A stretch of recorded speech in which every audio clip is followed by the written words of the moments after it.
मेरा नाम है हरिया, मैं काम करता हूँ बहुत बढ़िया, खाता हूँ खाना और रोज गाता हूँ गाना।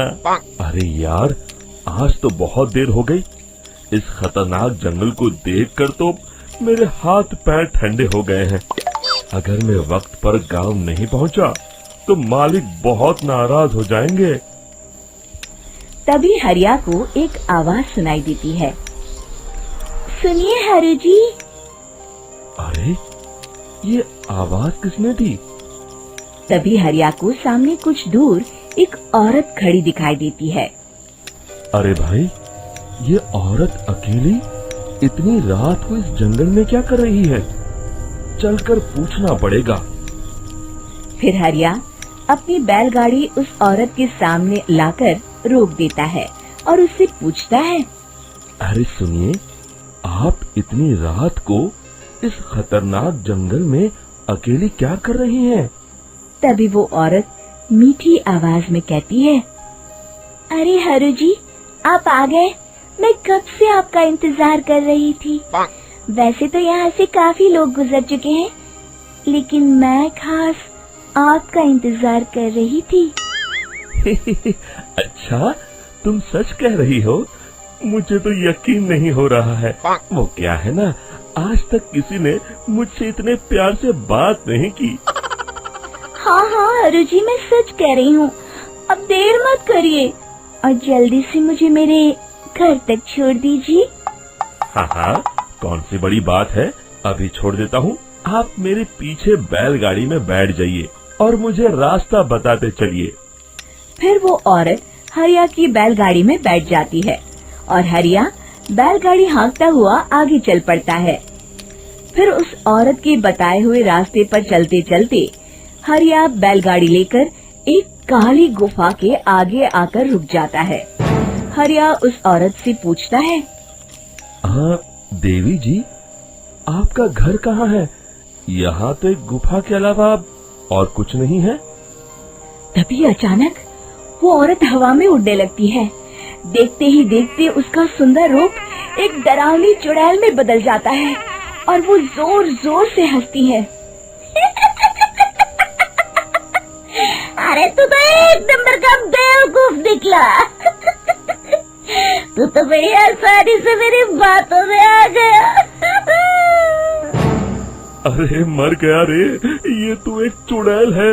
हे भगवान बचा ले, ये तो बड़ी डरावनी दिखाई दे रही है। और फिर अगले ही पल हरिया की बैलगाड़ी में रखा सारा सामान हवा में उड़ता हुआ उस काली गुफा के अंदर चला जाता है और वो चुड़ैल भी उस गुफा के अंदर जाकर कहीं गायब हो जाती है। हरिया ये नजारा देख बुरी तरह घबरा और परेशान हो जाता है। अरे, ये चुड़ैल तो मेरा सारा सामान लेकर गुफा में गायब हो गई। अब क्या होगा? अगर मैं गांव खाली हाथ गया तो मालिक मेरी अच्छी खबर लेंगे। मेरी इस बात का कोई यकीन भी नहीं करेगा। फिर आखिर वही हुआ। हरिया के मालिक चंपक सेठ को हरिया की किसी भी बात पर रत्ती भर भी यकीन नहीं हुआ।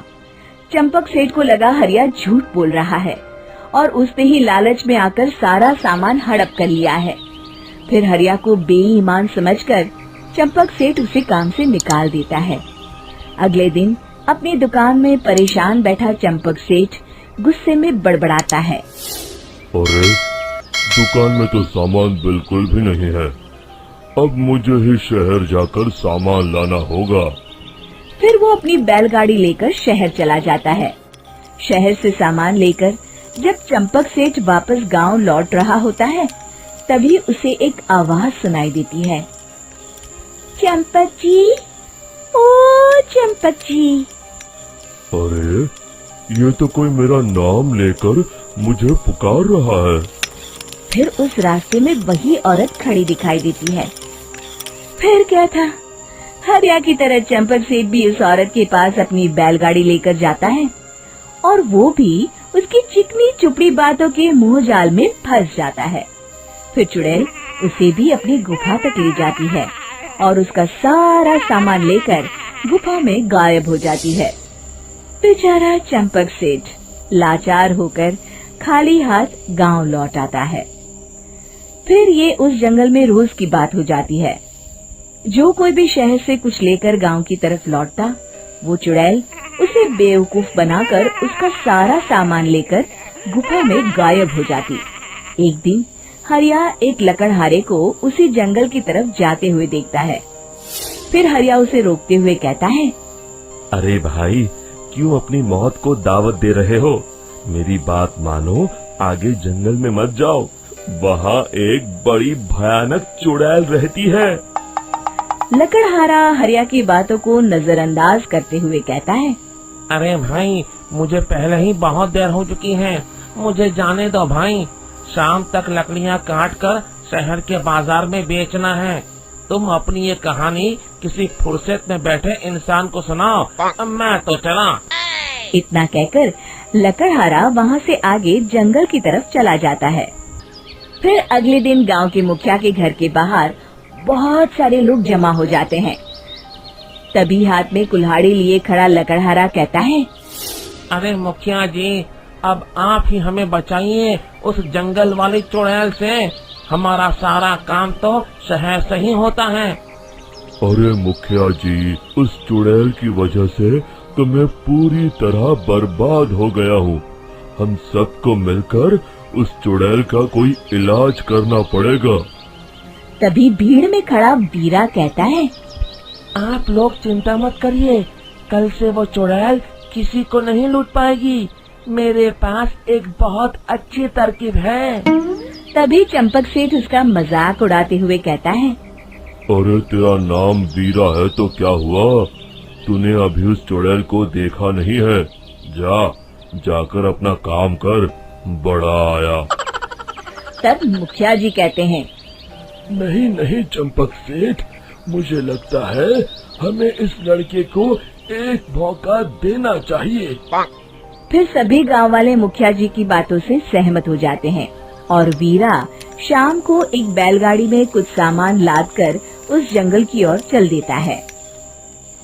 वीरा, ओ वीरा, कहाँ जा रहा है? तभी वीरा मुड़ के देखता है, वही चुड़ैल एक औरत के रूप में खड़ी है। अरे बहन जी, मैं आपको ही ढूंढ रहा था। देखिए, मैं आपके लिए क्या लाया हूँ। अरे वाह, तो खुद मेरे लिए इतना सामान लाया है। तू ही अकेला गांव में समझदार है। जरा देखो, मैं भी खोल के, बड़े भूख लगी है। जैसे ही चुड़ैल उस सामान पर से कपड़ा हटाती है, एक भगवान शिव की तेज रोशनी उसके अंदर मूर्ति से निकलती है और चुड़ैल अपने असली रूप में आकर जलने लगती है। अरे मैं जल रही हूँ, बचाओ! बचाओ! ओम नमः शिवाय, मर गई मैं! देखते ही देखते वो चुड़ैल राख के साथ उड़ जाती है और सभी गांव वाले भी वहां जाते हैं। शिक्षा बुराई पे सदा अच्छाई की ही जीत होती है।